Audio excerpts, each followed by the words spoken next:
ถือว่าแล้วเลย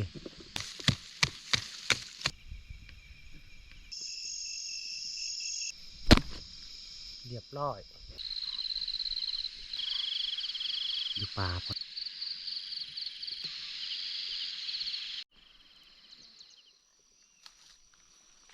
กราบทักทายสบายดีและกาสวัสดีพ่อแม่พี่น้อง FC เบิร์ดสุขูสุคนใครที่เข้ามาเบิ่งมาชมเสาของเขาขอให้อยู่ดีมีแหงเด้อพ่อแม่พี่น้องเอ้ยสำหรับวันนี้เขาก็พาลูกพาเมียเขานอนให้เนาะไปเบิ่งเขาให้อีกข้างทุกคนเลยก็เขาไปมื้อนี้ก็น้องตาเพิ่นบ่ได้มานำเพราะว่าเพิ่นยังคาเซ็งเนาะช่วงนี้ก็ใกล้ฤดูเซ็งแล้วเนาะมื้อนี้ก็มีเบาต้อมเนาะก่อนอื่นหมดก็ขอพากทางพี่ๆ FC ทุกคนเนาะอย่าพากซองทางซองเบาต้อมจะได้กับพ่อแม่พี่น้องทุกคนอย่าลืมเข้าไปเบิ่งไปชมซองเพิ่นแน่เนาะซื้อซองก็คือเบาต้อมนี่แหละเพราะว่าเพิ่นช่วงนี้ก็บ่ได้ลงคลิปตลอดเนาะเพิ่นว่าหมดกำลังใจบ่มีคนที่เข้าเบิ่งเนาะบ่มีคนที่เข้าให้กำลังใจเนาะงั้นตอนนี้ต่อไปเพิ่นก็สิพยายามเฮ็ดคลิปเนาะเพราะว่าเพิ่นก็ยังบ่ทันผ่านกฎของ YouTube เนาะส่วนคนติดตามก็น่าจะผ่านอยู่แต่ว่าชั่วโมงเพิ่นยังบ่ทันผ่านเนาะจังได๋ก็ทุกคนมีแต่ไปติดตามเบิ่งติดตามชมกับพวกเรา3คนในคืนนี้เป็นจังได๋การใช้ชีวิตอยู่ในไร่ในสวนเนาะ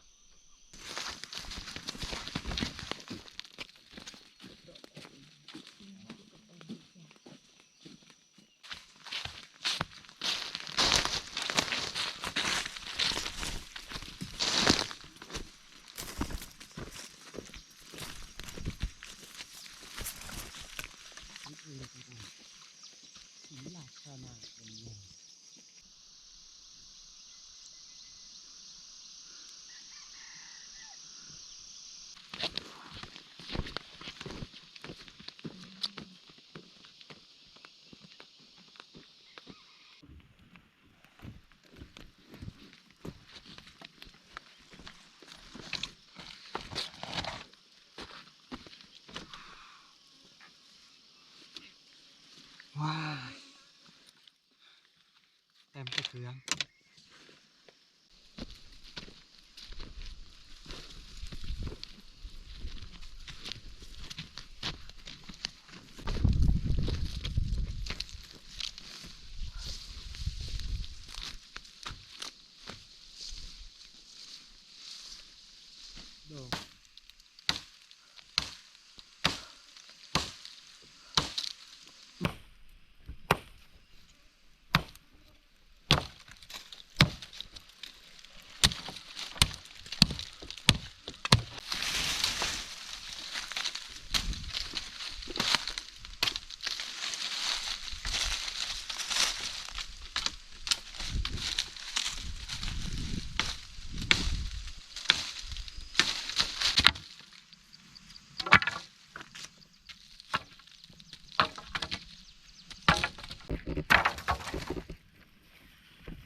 ไปกอง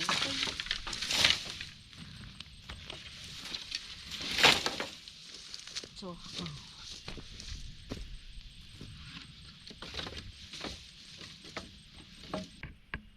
วันนี้เขาตัดไม้จะแม่นเขาสีเฮ็ดมอง อันนั้นหรือว่าห่านหรือว่าหยังเนาะเวลาผักทองผักแตง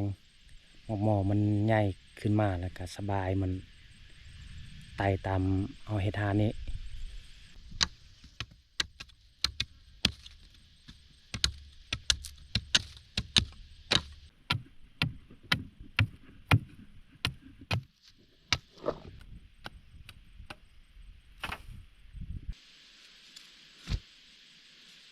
ว่าอำ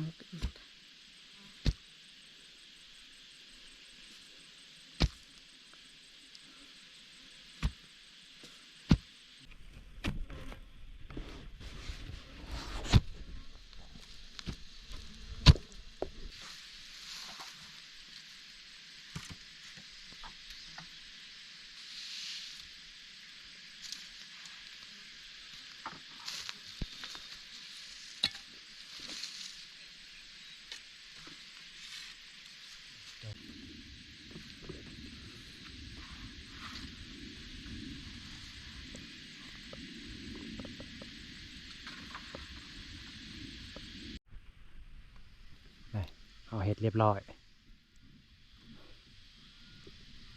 เวลามักแตงใหญ่สบายมักผักทองหรือว่ามักหมอมันขึ้นตามนี้แหละมันไต่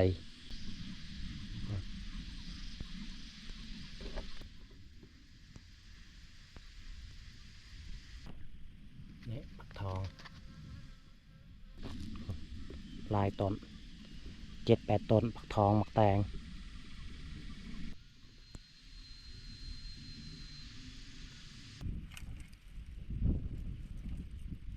ใส่ตัวนี้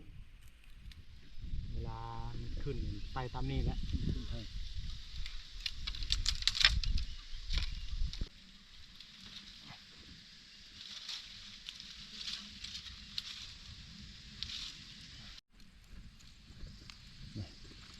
เอาเห็ดกับประมาณนี้แหละถือว่าแล้วเลย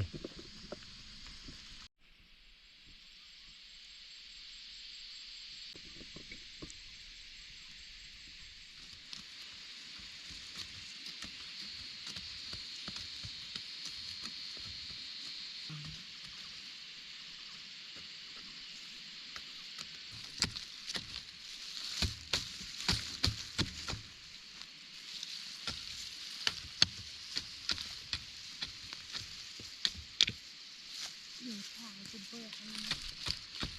ก็มีบ้องเสียรายอย่าปลั่งนะใครจำ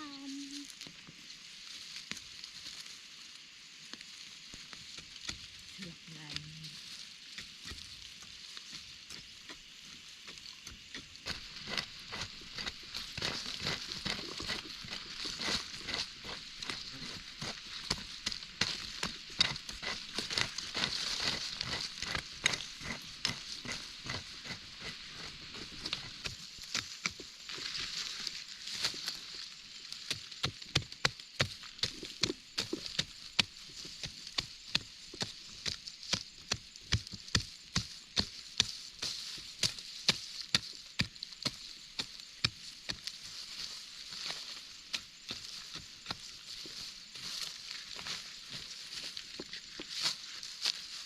จะได้ฟังจ้ะ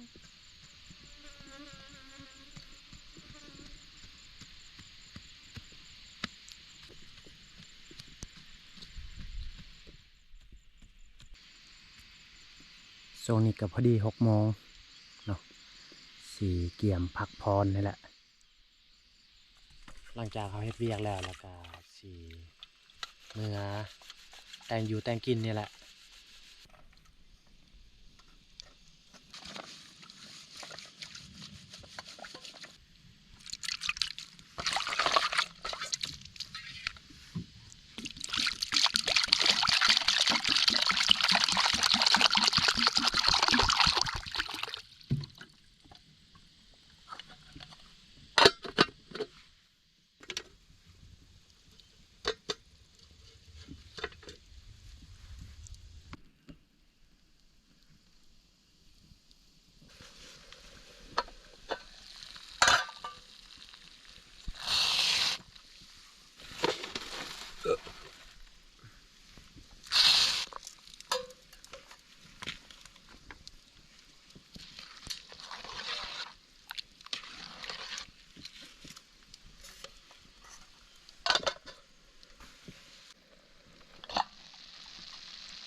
สุกเรียบร้อย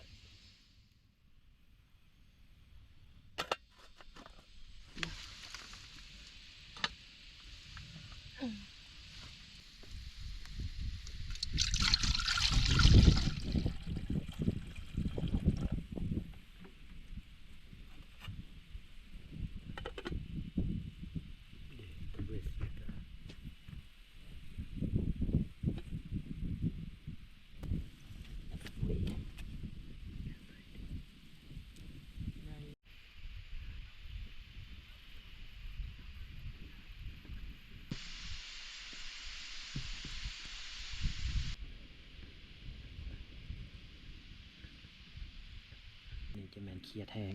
เสียดอาหารแรงผักอีเลิศและการนอคา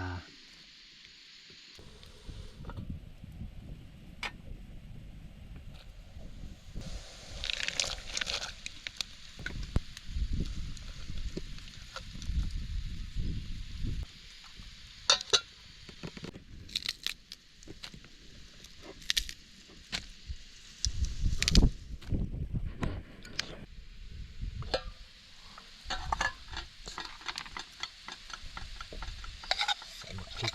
ใส่บัวลาย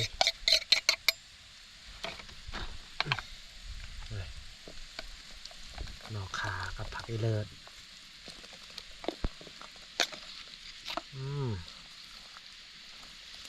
ไหนจะคักอยู่นี่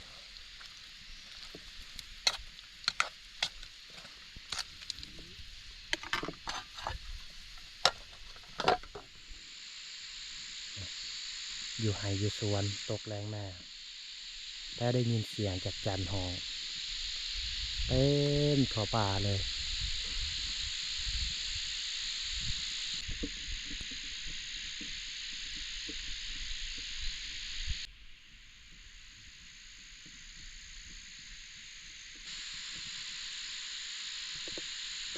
หนองบัวพายังเสียหญ้า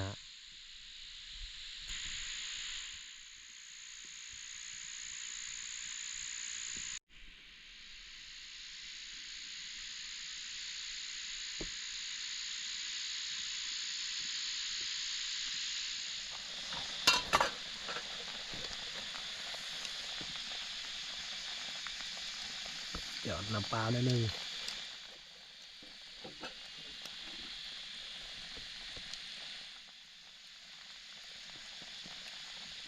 ปลาแดก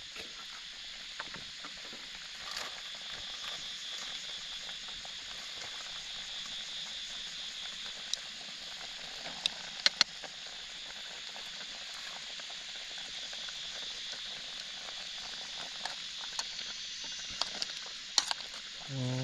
คักอยู่ได้นอคาหอมเลยนี่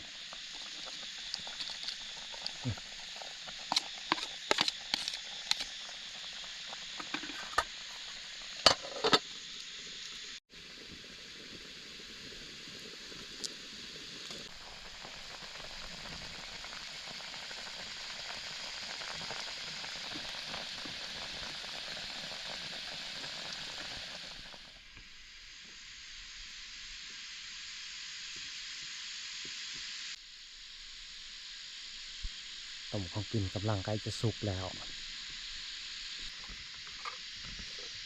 ว้าวสุกเรียบร้อย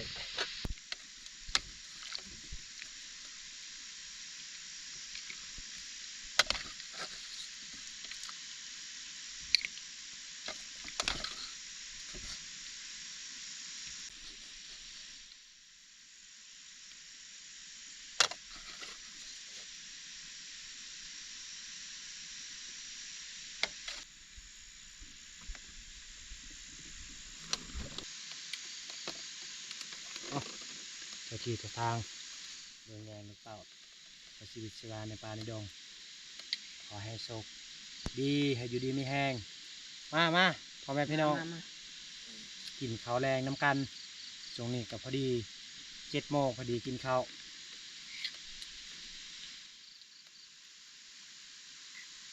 พ่อแม่อาหารการกินกับบ่มีหยังกับปลา ต้มเขียดใส่นอกคาแล้วก็ผักอีเลิศ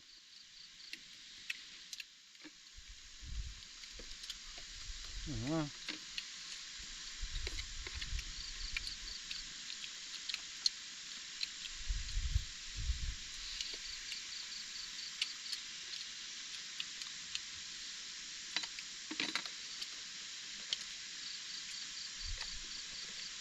ถ้วยเป็นใหญ่เลย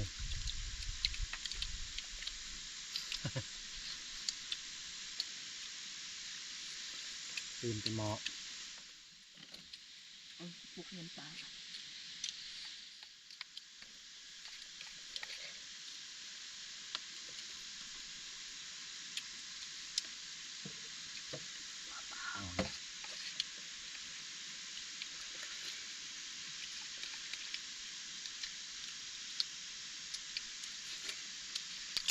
ครับ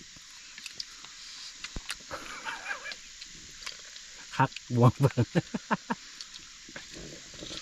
คักอีหลี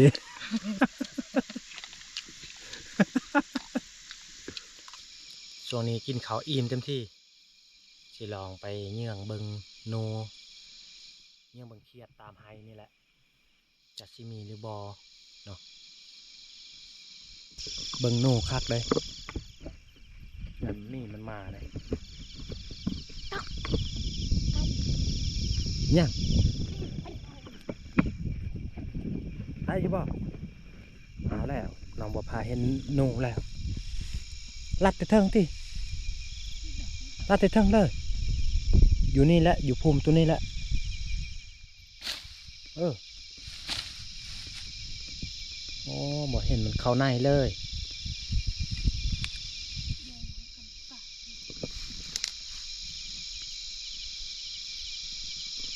นี่ตัวเขาเห็ดตอนเที่ยง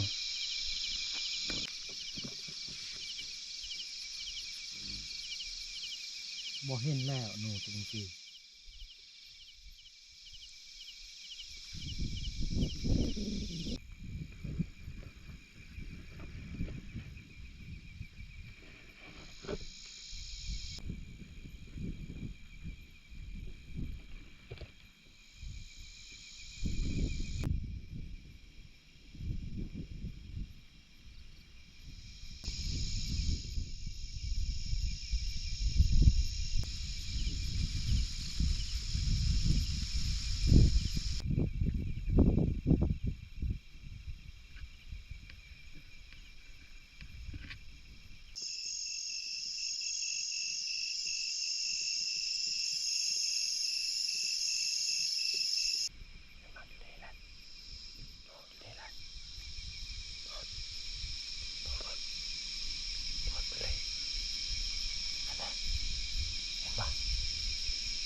ไม่ได้ละ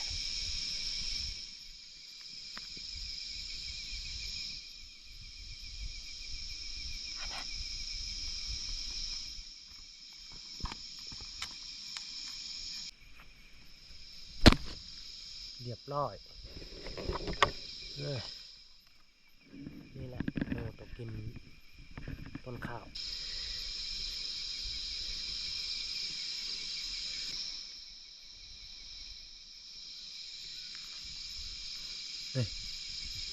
หนูน้อยๆมักมันขวดกิน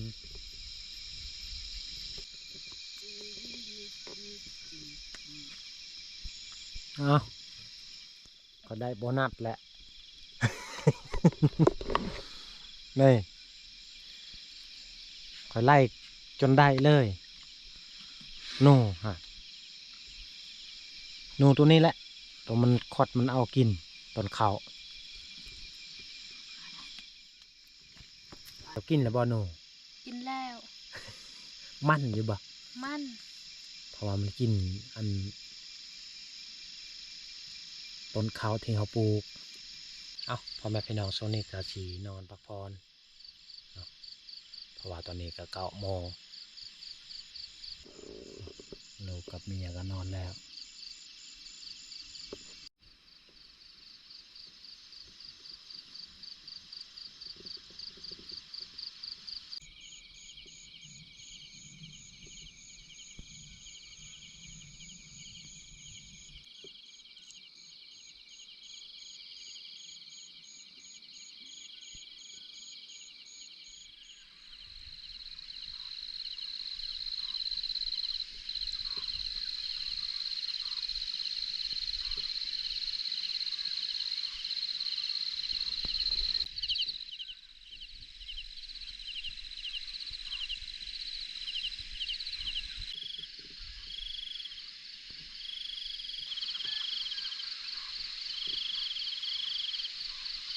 พอดีแจงได้ยินเสียงไก่ป่าอยู่ป่าพุ่นละ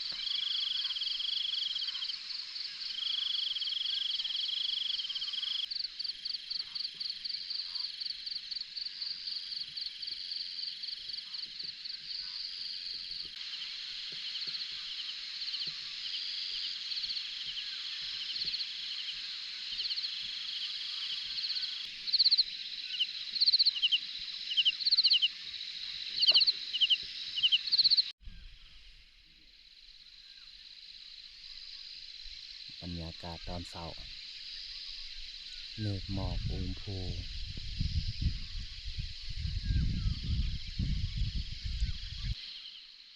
เอ้าพ่อแม่พี่น้องสำหรับคลิปนี้ก็สิจบลงอยู่นี่เลยเนาะ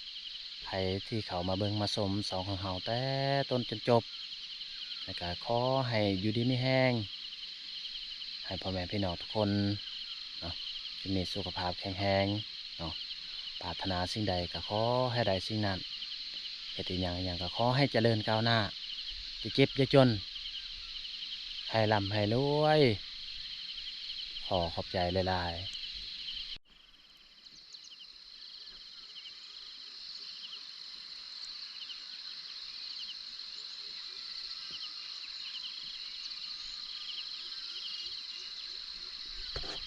จับเจ้า